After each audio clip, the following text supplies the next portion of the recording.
look around the Czech garden, you'll see many bronze statues and busts that represent the celebrated Czechs that made contribution, either cultural or scientific, political, or other contributions to the Czech nation and Czech people.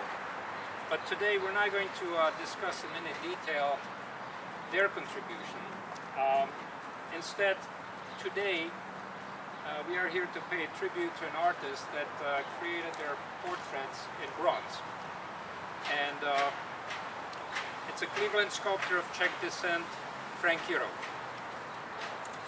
I would like to start my tribute by a story about Frank Jirouch's statue over here of President Masaryk. The statue, he made the statue in 1962, and he dedicated it to his parents, and it was a gift from him and his wife May to the Cultural Garden. And it was installed and dedicated June 3, 1962. When you enter the lobby of the Bohemian Hall, I don't know, have you been there yet? Did you go? Right in the lobby there's a large plaster sculpture of Tomáš Masaryk, president of the first Czechoslovak Republic. And its exact copy, or duplicate, it's identical to the bronze. Now I thought it might be of interest to you, the relationship between that plaster statue of Masaryk and the bronze statue here in the garden. Why are they identical? Although most of you know, perhaps know, but I thought I would go through this anyway. The plaster statue that's in the Bohemian Hall is the original artwork that was created, crafted, and molded by the hands of the artist, Frank Jirouch. And as we know, plaster is not a very good medium, although most sculptors actually make their sculptures in plaster, but it's not a good medium to leave out in the open in the rain and so on. It wouldn't last, so it has to be converted to bronze. And there's a technique to do that. It's the same technique used by dentists or jewelers.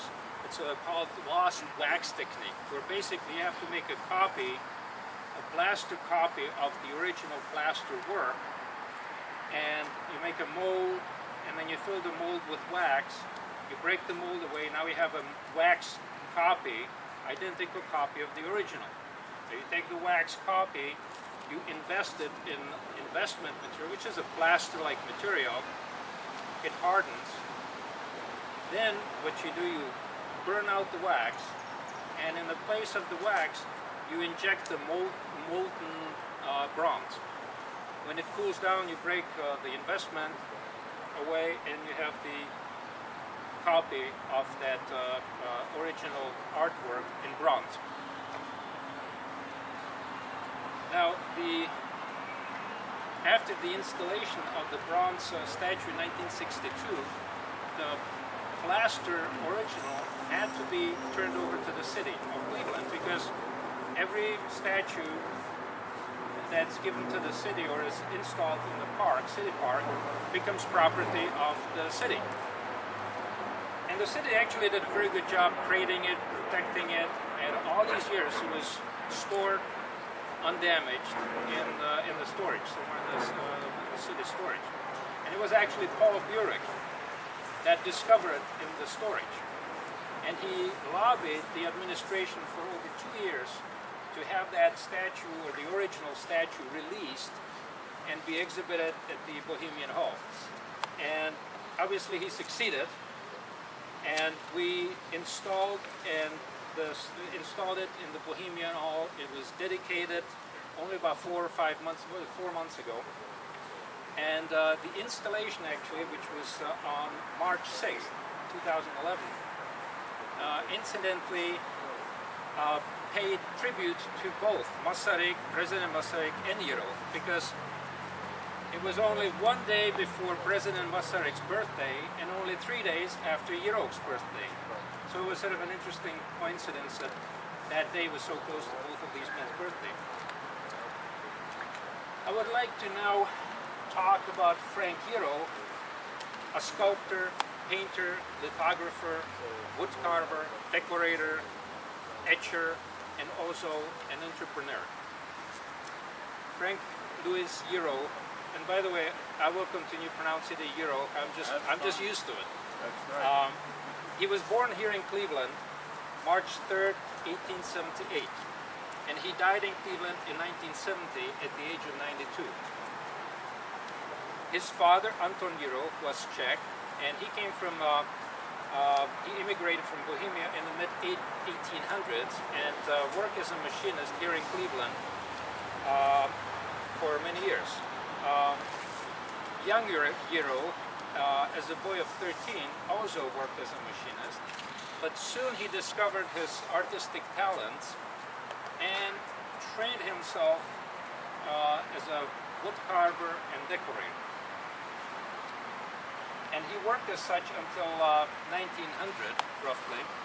Then in 1900, he left Cleveland for about 2 years and went to New York. And in New York, he met George Fisher. They were together working as carpenters on the Prudential building. Now 2 years later, when he was 24, that was in 1902, the two men returned to Cleveland, and together they started a company, Fisher and Jirouch, which was specializing in architectural decorations. And you know, you see those often on churches and governmental buildings. In fact, the firm Fisher and Jirouch exists to this day. It's on Superior Avenue, where it always was, and it still specializes in architectural design, and it is one of the very few firms that still exist in the U.S. that still do this kind of work.